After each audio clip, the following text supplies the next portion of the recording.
నమస్కారం సిటీ వార్తలకు స్వాగతం. అంగన్వాడీలకు కనీస వేతనం ఇవ్వాలని డిమాండ్ చేస్తూ జరుగుతున్న నిరవధిక సమ్మె కొనసాగుతుంది. జిల్లా కలెక్టర్ కార్యాలయం వద్ద ఎర్ర దుస్తులను ధరించి మోకాళ్లపై నిలబడి అంగన్వాడీలు నిరసన తెలిపారు. జిల్లా కలెక్టర్ కార్యాలయం వద్ద జరిగిన ఆశా వర్కర్ల నిరసన దీక్షలో సిఐటియు రాష్ట కార్యదర్శి రమాదేవి, సిబిఎం జిల్లా కార్యదర్శి పాసం రామారావు పాల్గొని మద్దతు తెలిపారు. కనీస వేతనం 26,000 రూపాయలను ఇవ్వడంతో పాటు 10 లక్షల రూపాయల ఇన్సూరెన్స్ సౌకర్యాన్ని కల్పించాలని డిమాండ్ చేశారు. పని భారాన్ని తగ్గించడంతో పాటు ఇళ్ల స్థలాలు, ఇళ్లు కట్టించి ఇవ్వాలన్నారు. ప్రభుత్వ సెలవులు మంజూరు చేసి రిటైర్మెంట్ బెనిఫిట్స్ ఇవ్వాలన్నారు. ప్రభుత్వం తమ సమస్యలను పరిష్కరించేంత వరకు ఆందోళన కొనసాగిస్తామని హెచ్చరించారు. కార్యక్రమంలో వై నేతాజీ, లక్ష్మీనారాయణ, జ్యోతి తదితరులు పాల్గొన్నారు. ఈ డిమాండ్లు నెరవేర్చకపోగా ప్రభుత్వం చాలా మొండి వైఖరితో రకరకాల ప్రయత్నాలు చేస్తూ ఉంది. అంగన్వాడీ కేంద్రాలని తాళాలు పగలగొట్టమని ఈరోజు చెప్తా ఉంది. దాన్ని మేము తీవ్రంగా అంగన్వాడీలుగా ఖండిస్తున్నాము. ప్రభుత్వానికి హెచ్చరిస్తున్నాము. మీరెంత మొండిగా ఉన్నారో మీ అంగన్వాడీలు కూడా అంతకంటే జగమొండులుగా ఉంటామని చెప్పి చెప్తా ఉన్నాము. అలాగే వైసీపీ నాయకులు కూడా దుర్భాషలు ఆడుతూ ఉన్నారు. దాన్ని కూడా మేము తీవ్రంగా ఖండిస్తూ ఉన్నాము. ఈరోజు మేము పొట్ట కాలి మేము రోడ్డెక్కాము. ఒక్కొక్క అంగన్వాడీ కార్యకర్త 50,000, 60,000 పెట్టుబడి పెట్టి సెంటర్ నడుపుతూ ఉంది. మాకు పెండింగ్లో ఉన్నాయి చెల్లించమంటే ఈ రకంగా మాట్లాడటం అనేది చాలా అన్యాయము. కాబట్టి మా సమస్యలన్నీ తీరే వరకు కూడా మేము ఈ నిరసన కొనసాగిస్తూనే ఉంటాం. తుఫాన్తో నష్టపోయిన రైతులకు రాష్ట్ర ప్రభుత్వం నష్టపరిహారం చెల్లించాలని డిమాండ్ చేస్తూ సిపిఐ ధర్నా చేపట్టింది. రైతు సంఘాల ఆధ్వర్యంలో జిల్లా కలెక్టర్ కార్యాలయం వద్ద జరిగిన ధర్నా కార్యక్రమానికి జనసేన పార్టీ జిల్లా అధ్యక్షుడు గాదె వెంకటేశ్వరరావు మద్దతు తెలిపారు. తుఫాను, కరువుతో నష్టపోయిన రైతులకు ఎకరాకు 75,000 రూపాయల పరిహారాన్ని ఇచ్చి ఆదుకోవాలని డిమాండ్ చేశారు. తక్షణ పరిహారం కింద 1,000 కోట్ల రూపాయల నిధిని ఏర్పాటు చేయాలన్నారు. తుఫాన్తో తడిసిన ధాన్యాన్ని మద్దతు ధరకు కొనుగోలు చేయాలని కోరారు. రైతులను తక్షణమే ప్రభుత్వం ఆదుకోకుంటే ఆందోళన తీవ్రతరం చేస్తామని హెచ్చరించారు. కార్యక్రమంలో సిపిఐ జిల్లా కార్యదర్శి జంగాల అజయ్ కుమార్, కౌలు రైతు సంఘం నాయకులు అజయ్ కుమార్ తదితరులు పాల్గొన్నారు. డెల్టా ప్రాంతంలో ఉన్నటువంటి మొత్తం పంట భూములన్నీ నీటి పాలైపోయి కనీసం 1% కూడా పంట చేతికి రాని దుస్థితిలో ఇవాళ ఆంధ్రప్రదేశ్లో రైతు గోడు వర్ణనాతీతంగా కనపడుతూ ఉన్నది. ఇప్పటికే 4-5 రైతులు ఆత్మహత్య చేసుకున్నారు. మన జిల్లా గుంటూరు జిల్లా దుగ్గిరాల్లో బసవపున్న అనేటటువంటి 37 సంవత్సరాల యువ రైతు 6 ఎకరాలు వరి పొలం వేసి ఆ పొలం మొత్తం నీట మునిగిపోతే ఏం చేయాలో అర్థం కాక అతను పురుగు మందు తాగి పొలంలోనే తనువు చాలించిన పరిస్థితిని చూస్తూ ఉన్నాం. కేవలం నష్టపరిహారం గురించి చెప్పకుండా మీకు సబ్సిడీతోటి 80%, 50% విత్తనాలు ఇస్తున్నామని చెప్తున్నారు. కానీ నష్టపోయిన దానికి పరిస్థితి ఏంటి? ఇవాళ మిర్చికి 1,00,000 పైన పెట్టుబడి పెట్టారు. దానికి నష్టపరిహారం 75,000 ఇస్తేనే వాళ్ళకి గిట్టుబాటు అవుతుంది. అదే ఉద్యాన పంటలు కూడా అదే పరిస్థితి. ఇవాళ వరి చాలా తక్కువగా భూమి ఇవాళ సాగు చేసిన పరిస్థితి. ఆ వరికి సంబంధించి ఇవాళ పూర్తిగా పంట నష్టం జరిగింది. అందువల్ల వరికి 30 నుంచి 50,000 వరకు కూడా నష్టం జరిగింది. కాబట్టి 40,000 రూపాయలు వరికి ఇవ్వాలని చెప్పి, అదేవిధంగా పత్తి దానికి కూడా 50 నుంచి 60,000 ఇవాళ కొనుగోలు సంబంధించి ముఖ్యంగా నష్టపోయిన అదే తడిసిపోయిన ప్రతి గింజలు మరి మద్దతు రేటుతో కొనాలని చెప్పేసి, దీంతో పాటు ఎరువులు, విత్తనాలు అన్నీ కూడా ఉచితంగా రైతు భరోసా కేంద్రాల ద్వారా ఇవ్వాలని చెప్పేసి మేము కోరుతున్నాం. తక్షణమే మీరు రైతులను కనుక ఆదుకోకపోతే రానున్నటువంటి రోజుల్లో ఈ ఆంధ్ర రాష్ట్ర వ్యాప్తంగా ధర్నాలు చేయాల్సి వస్తుంది, బంధుకు పిలుపునివ్వాల్సి వస్తుంది. ఎందుకంటే రైతే రాదని చెప్తారు మీరు. మరి ఆ రైతు వాళ్ళ నడ్డి విరిగిపోయి ఏం చేయాలో పాపం తోసుక సూసైడ్ చేసుకున్నారు. అలాంటి వాళ్ళని ఆదుకోవాల్సిన బాధ్యత పూర్తిగా ప్రభుత్వం మీద ఉంటుంది. నీ సొమ్మేమి ఇవ్వట్లేదు కదా, నువ్వు మాట్లాడుతూ నొక్కే అంటావా? ఎన్ని సొమ్మిస్తున్నావా? కాదు కదా. ప్రజల సొమ్ము ప్రజలకు పంచిపెట్టడానికి ప్రభుత్వం ఉండేది. అలాంటి ప్రభుత్వంలోని విధి తెలుసుకోకుండా నువ్వు నేనేదో చేసేస్తున్నాను ఆర్పాటాలకి. అరే, నీ రాళ్ళు వేసుకున్న దానికి 1,500 కోట్లు ఖర్చు పెట్టావట. నీ పేరు మీ నాన్న పేరు పట్టించుకుని పొలం అంతా కూడా 4 పక్కల రాళ్ళు పడతావు. ఆ రాళ్లకైన ఖర్చు కనుక నువ్వు ఆ 1500 కోట్ల వల్ల రైతులకు ఇస్తే రాష్ట్ర వ్యాప్తంగా ఉన్నటువంటి రైతులందరూ కూడా ఆనందిస్తారు. ఒకసారి ముఖ్యమంత్రి గారు తెలుసుకోండి. నోటిఫికేషన్ల పేరుతో నిరుద్యోగులను సీఎం జగన్ మోసం చేయడం సిగ్గుచేటని తెలుగు యువత జిల్లా అధ్యక్షులు రావిపాటి సాయికృష్ణ అన్నారు.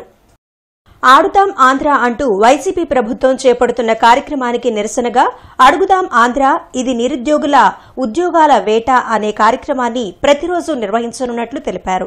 జిల్లా టీడీపీ కార్యాలయంలో ఆయన మీడియాతో మాట్లాడారు. నోటిఫికేషన్లు లేక నిరుద్యోగులు వయోపరిమితి దాటిపోవడంతో ఆత్మహత్యలకు పాల్పడుతున్నారని ఆవేదన వ్యక్తం చేశారు. తక్షణమే ఖాళీగా ఉన్న ప్రభుత్వ ఉద్యోగాలను భర్తీ చేయాలని సాయి డిమాండ్ చేశారు. వీళ్ళు చేసిన నోటిఫికేషన్ జాప్యం, జాబ్ క్యాలెండర్ మెగా డీసీలు లేకపోవటం వల్ల ఆంధ్రప్రదేశ్లో ఈ 4 సంవత్సరాల కాలంలో, అంటే ఈ 6 నెలలు కాదు, 4 ఏళ్ళ 1345 మంది యువత నిరుద్యోగులు ఆత్మహత్యలు చేసుకున్నారు ఈ ఆంధ్రప్రదేశ్ రాష్ట్రంలో. కానీ ఈ ప్రభుత్వంలో ఏమాత్రం చలనం కానీ వాళ్ళ గురించి ఆలోచించడం కానీ లేని పరిస్థితి ఆంధ్రప్రదేశ్ రాష్ట్రంలో ఉంది. మరి అట్లాగే ప్రతి ఏటా భర్తీ చేస్తూ ఉన్న పోస్టుల గురించి ఎక్కడా లేదు, ఊసే లేదు. గతంలో 2,36,000 ఉద్యోగాలు ఉన్నాయన్నారు. మరి ఏదైతే వైకాపా సంబంధించిన గత హోంమంత్రి గారు అసెంబ్లీ సాక్షిగా 55,000 ఉద్యోగాలు మాత్రమే ఉన్నాయి, 2,30,000 ఉద్యోగాలు అనేది అబద్ధం అని చెప్పారు. అంటే వాళ్ళ హామీలు అబద్ధం అని చెప్పి వాళ్లే ఒప్పుకున్నారు. కానీ ఈరోజు చూసుకుంటా ఉంటే నిరుద్యోగ లోకాన్ని వంచి రాష్ట్రంలో పరిశ్రమల్ని, పెట్టుబడుల్ని తరిమేసి కమిషన్ల కోసం కక్కుర్తిపడి సాఫ్ట్వేర్ కంపెనీల్ని, హార్డ్వేర్ కంపెనీల్ని, చివరికి జాకీ లాంటి అండర్వేర్ కంపెనీలు కూడా ఎల్లగొట్టిన ఘనత ఈ వైకాపా ప్రభుత్వం ముఖ్యమంత్రిగా దక్కుతా ఉన్నది. సందర్భంగా నేను తెలియజేస్తా ఉన్నా. ప్రతి పేదవాడి గడపకు సంక్షేమ పథకాలు అమలు చేస్తున్న ఏకైక ముఖ్యమంత్రి వైఎస్ జగన్మోహన్ రెడ్డికి దక్కుతుందని గుంటూరు తూర్పు సమన్వయకర్త నూరి ఫాతిమా తెలిపారు. రాష్ట్ర ప్రభుత్వం ప్రతిష్టాత్మకంగా చేపట్టిన మా నమ్మకం నువ్వే జగన్ కార్యక్రమం తూర్పు నియోజకవర్గంలోని 15వ ward LR colony main road నందు నిర్వహించారు. ఈ కార్యక్రమానికి ముఖ్య అతిథిగా హాజరైన నూరి ఫాతిమా ఈ సందర్భంగా మాట్లాడుతూ ముఖ్యమంత్రి వైఎస్ జగన్మోహన్ రెడ్డి ప్రతి పేదవాడి గడపకు సంక్షేమ పథకాలను అందించడంలో ముందంజలో ఉన్నారని పేర్కొన్నారు. నిరుపేదల కుటుంబాల్లో ఆరోగ్యకరమైన వాతావరణం ఏర్పరచాలని ప్రతి పేదవాడి గడప వద్దకే డాక్టర్లను పంపిస్తున్న ఘనత జగన్కి దక్కుతుందని ఆమె చెప్పారు.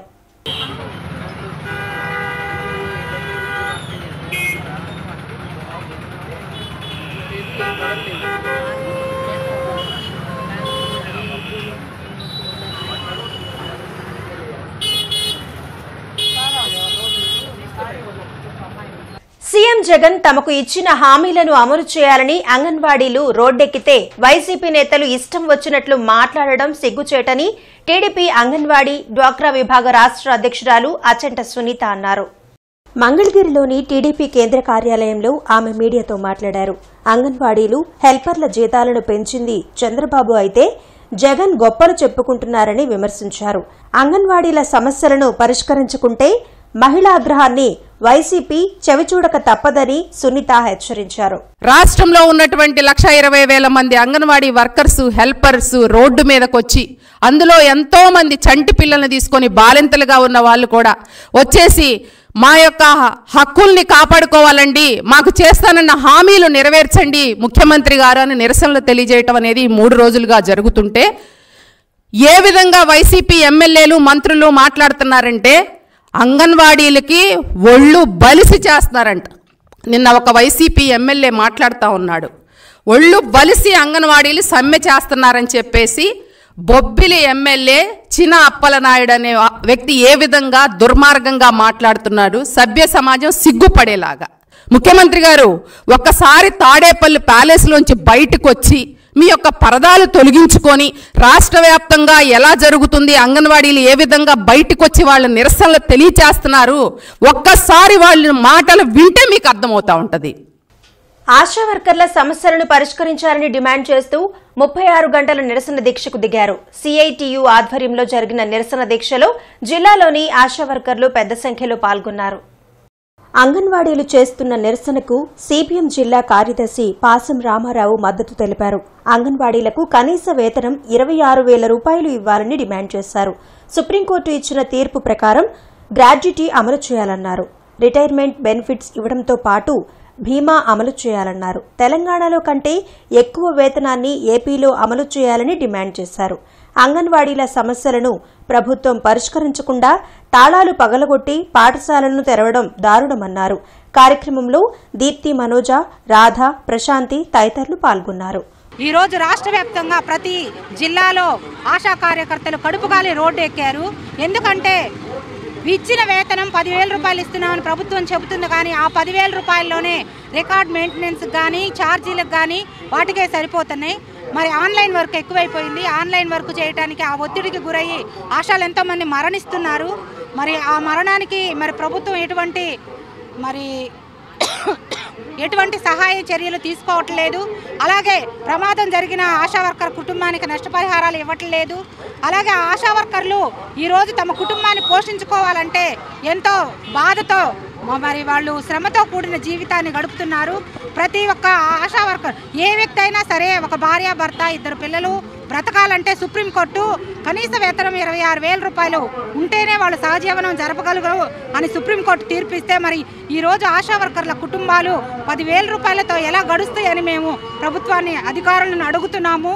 నంబూరు వివిఐటీలో జరిగిన బాలోత్సవ్లో పలు సామాజిక సమస్యలపై చైతన్యం నింపేలా ప్రదర్శించిన ఏకపాత్రాభినయాలు అందరినీ ఆకట్టుకున్నాయి.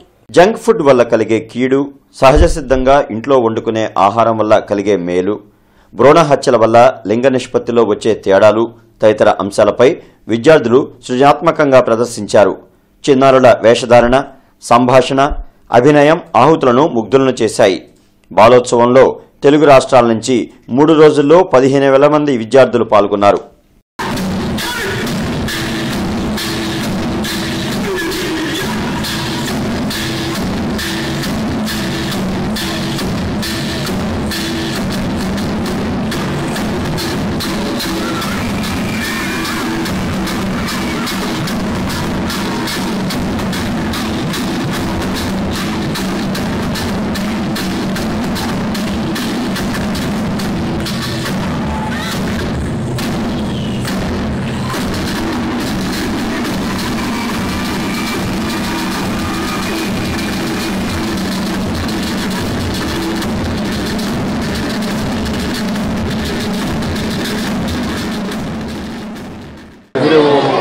పిల్లలు చూస్తూ ఉంటారు, ఎంతో ఉత్సాహంగా ఉన్నారు. 3 రోజులు అయ్యేసరికి లైన్ కావాలన్నా వాళ్ళు ఇంకా అయిపోతున్నామని బాధపడుతూ ఉన్నారు. తప్పదు, ఈ 3 రోజుల పండుగ ముగిసింది, వచ్చే సంవత్సరం కలుగుతామని వాళ్ళందరినీ తప్పకుండా రావాలని వాళ్ళందరినీ చెప్తున్నాము. ఈ మీడియా పుణ్యం అనేసి రాష్ట్రం అంతా నలుమూలలా చేరింది. ఈసారి కొంచెం ఎగ్జామ్స్ టైం అవటం వల్ల కొంచెం మేము అనుకున్న దానికంటే తగ్గింది అనిపించింది. నెక్స్ట్ ఇయర్ తప్పకుండా మేము చిల్డ్రన్స్ డే నాడే ఎట్టి పరిస్థితుల్లో కండక్ట్ చేస్తామనేసి మీడియా ద్వారా అందరికీ తెలియజేస్తాం. అంటే ఇంత శ్రమ కోర్చి పిల్లల్లో ఉన్న సృజనాత్మక శక్తిని వెలికి తీసి, అంటే వివిధ రంగాల్లో కూడా పిల్లల మనసులు ఏంటంటే ఒక క్యాన్వాస్ లాంటి, ఆ క్యాన్వాస్ మీద మనం ఏది గీస్తే అదే ఉంటుంది. అందుకని మనదైన సంస్కృతి, మనదైనటువంటి భాష, మనదైనటువంటి సంప్రదాయాలు, వీటన్నిటినీ కూడా భావి తరాల్లో రోగి చేయాలనేటువంటి సంకల్పంతో వారు ఇంత శ్రమపరిచి చేస్తున్నటువంటి కార్యక్రమం నిజంగా ఏకవ్యక్తి సేనలాగా, అంటే రాష్ట్ర ప్రభుత్వాలు, కేంద్ర ప్రభుత్వాలు కూడా ఇంత స్థాయిలో చేయగలవో అని ఆశ్చర్యపోయేటువంటి రీతిలో వారు చేసినందుకు నిజంగా చాలా గొప్ప అంశం ఇది. ఆ తల్లిదండ్రులను కూడా ఈ తరహాలో ప్రోత్సహిస్తున్నటువంటి పిల్లల్ని ప్రోత్సహిస్తున్న తల్లిదండ్రులు కూడా మనం ప్రత్యేకంగా అభినందించాలి. శ్రీ వాసవి మణికంఠ సేవా భక్త బృందం ఆధ్వర్యంలో అష్టదశ మహాపడి పూజ కార్యక్రమాన్ని నిర్వహించనున్నట్లు ఉత్సవ కమిటీ చైర్మన్లు తెలిపారు. 15వ తేదీ నుండి 17వ తేదీ వరకు జరగనున్న కార్యక్రమంలో భక్తులు పెద్ద సంఖ్యలో పాల్గొనాలని పిలుపునిచ్చారు. ఏలూరు బజార్లోని నేతికోట్ల సమీపంలో ఉన్న శ్రీ కోదండరామ మందిరం వద్ద జరగనున్న అయ్యప్ప స్వామి మహాపడి పూజ కార్యక్రమం శుక్రవారం నుండి ఆదివారం వరకు జరగనున్నట్టు చెప్పారు. 15వ తేదీన కేరళ సాంప్రదాయం ప్రకారం అష్టద్రవ్య మహాగణపతి హోమం, అదే రోజు సాయంత్రం సహస్ర కలశ పూజ జరగనున్నట్లు తెలిపారు. 16వ తేదీన సహస్ర కలశ అభిషేకము, 18 రకాల ద్రవ్యములు, నదీ జలాలతో అభిషేకము, సాయంత్రం 18 రకాల పూలతో అభిషేకము, పడిపూజ నిర్వహించనున్నట్లు తెలిపారు. 17వ తేదీన జరగనున్న మహా అన్నదాన కార్యక్రమంలో భక్తులు, స్వాములు పెద్ద సంఖ్యలో పాల్గొనాలని కోరారు. కార్యక్రమంలో ఉత్సవ కమిటీ చైర్మన్లు నాడం శివప్రసాద్, ఓంప్రకాష్, శ్రీనివాసరావు, శివకుమార్, నాగవెంకట మల్లేశ్వరరావు, రవికుమార్, సుధాకర్ మూర్తి, పాధర్తి ఉమామహేశ్వరరావు తదితరులు పాల్గొన్నారు. 3 రోజుల కార్యక్రమాలుంటాయి. శుక్రవారం నుండి ఆదివారం వరకు. శుక్రవారం ఉదయం గణపతి పూజ, సాయంత్రం 6 గంటలు సహస్ర కలశ పూజ. గుంటూరులో ప్రప్రథమంగా కేరళ సాంప్రదాయం ప్రకారం శబరిమలలో ఏ విధంగా జరుగునో అదేవిధంగా పప్పా గురుస్వామి గారి చేత మీదుగా సాయంత్రం 6 గంటలు, శుక్రవారం సాయంత్రం 6 గంటలకు సహస్ర కలశ పూజ జరుగును. శనివారం ఉదయం 8 గంటల నుండి సహస్ర కలశ అభిషేకములు మన కలశ అభిషేకములు జరుగును. సాయంత్రం 6 గంటలకు మహాపడి పూజ కార్యక్రమం జరుగును. ఆదివారం అన్న ప్రసాదం ఏర్పాటు చేయడం జరిగింది భక్తులకు. శ్రీ వాసవి మణికంఠ సేవా భక్త బృందం వారి 18వ పడి పూజ కార్యక్రమము. దీనికి గాను 3 రోజుల ప్రోగ్రాంగా డిజైన్ చేయడం అయింది. ఫస్ట్ రోజు పొద్దున్నే గణపతి హోమము, సాయంత్రం పూట సహస్ర కలశ పూజ, మళ్ళా శనివారం ఉదయం సహస్ర కలశాభిషేకము, 18 నదీ జలాలు 18 రకాలతో మొత్తం సహస్ర కలశాభిషేకం. తదనంతరం అభిషేకం స్వామివారికి. సాయంత్రం కలశ పూజ, పడి పూజ కార్యక్రమం, డప్పు సీను భజన కార్యక్రమం కలదు. కావున 50 మంది మాల ధరించిన స్వాములందరూ విచ్చేయవలసిందిగా కోరుకుంటున్నాం. స్వామి శరణం, స్వామి శరణం. టీడీపీ సీనియర్ నేత ధూళిపాళ్ల నరేంద్ర జన్మదిన వేడుకలు ఘనంగా జరిగాయి. జిల్లా టీడీపీ కార్యాలయంలో పార్టీ శ్రేణులు కేక్ కట్ చేసి సంబరాలు నిర్వహించాయి. నిబద్దత కలిగిన నాయకుడిగా పేదలకు అన్ని విధాలా అండగా నిలిచిన వ్యక్తి నరేంద్ర అని ఈ సందర్భంగా తెనాలి శ్రావణ్ కుమార్, డేగల ప్రభాకర్, నసీర్ అహ్మద్, మాణిక్యాలరావు తెలిపారు. ప్రజాసేవలో ఇంకా ఉత్సాహంగా నరేంద్ర పాల్గొని ఉన్నత శిఖరాలు అధిరోహించాలని ఆకాంక్షించారు. శ్రీ ధూళిపాళ్ల నరేంద్ర కుమార్ గారి జన్మదినోత్సవ కార్యక్రమంలో ఆయన అభిమానులు, తెలుగుదేశం పార్టీ నాయకులు, కార్యకర్తలు అందరూ కూడా పార్టీ కార్యక్రమంలో పార్టీ ఆఫీసులో ఏర్పాటు చేయడం జరిగింది. ఇటువంటి పుట్టినరోజులు మరెన్నో జరుపుకోవాలని, ఆయనకి ఆ భగవంతుడు ఆయురారోగ్యాలు, ఐశ్వర్యాలు ఇవ్వాలని, అంతేకాదు ఈ 4.5 సంవత్సరాల ప్రజా పోరాటంలో అనేక విధాలుగా జగన్మోహన్ రెడ్డి అవకతవకల్ని బయట పెట్టడంలో, పరిపాలనలో లోపాలను ఎత్తి చూపడంలో ఆయనకి మరింత చేసిన సేవలతో పాటు మరింత ఎక్కువగా చేయాలని, తిరిగి వచ్చే సంవత్సరం తెలుగుదేశం పార్టీ అధికారంలోకి వచ్చి ఆయన మరిన్ని ఉన్నతమైన శిఖరాలు అధిరోహించాలనే ఉద్దేశంతో ఆయన అభిమానులు అందరూ కూడా ఈ కార్యక్రమం ఏర్పాటు చేశారు. ధూళిపాళ్ల వీరయ్య చౌదరి గారు సంగం డైరీ అనేది స్థాపించి మరి రైతులకి ఎంతో కొంత ఉపాధి కల్పించాలని చెప్పేసి ముఖ్య ఉద్దేశంతో వాళ్ళని ఆర్థికంగా అభివృద్ధి పరచాలని చెప్పేసి సంగం డైరీ కార్యక్రమం, సంగం డైరీ చైర్మన్గా మరి ఆయన సేవలు, అట్లానే ఇప్పుడు ధూళిపాళ్ల నరేంద్ర గారు కూడా సంగం డైరీ చైర్మన్గా ఉండి ప్రజలందరికీ చేరువలో ఉంటూ ప్రజా పరిపాలన కోసం ఎల్లప్పుడూ కూడా ప్రతిపక్షంలో ఉన్నా కానీ ప్రజల సౌకర్యార్థం ఏదైనా కష్ట నష్టాలుంటే పోరాడే మనస్తత్వం, అతనికి దేవుడు ఆయురారోగ్యాలు ఇవ్వాలని చెప్పేసి మరి ప్రత్యేకంగా ధన్యవాదాలు తెలియజేసుకుంటూ ఈరోజు గుంటూరు జిల్లా పార్టీ కార్యాలయంలో పెద్ద ఎత్తున తెలుగుదేశం పార్టీ కుటుంబ సభ్యులు, నరేంద్ర గారి అభిమానులు ఆయన జన్మదిన వేడుకలను నిర్వహించుకోవడం జరిగింది.